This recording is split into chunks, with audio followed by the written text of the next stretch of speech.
Ay, Eric! Pare, pare! Ano nangyari dito? Boss! Alalayan niyo! Ayun natin.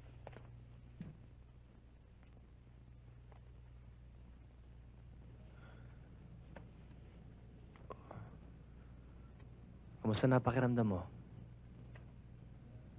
Okay lang. Okay lang siguro. Saan na ba ako? Nasa ospital ka. Dinala ka ng mga kaibigan mo kagabi. Nakita nila sa wallet mo yung sulat ni Ana.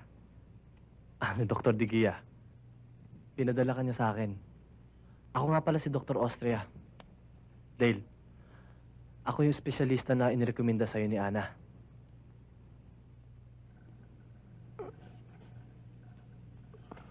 Pupunta na sana kita eh. Pero, masyado akong busy.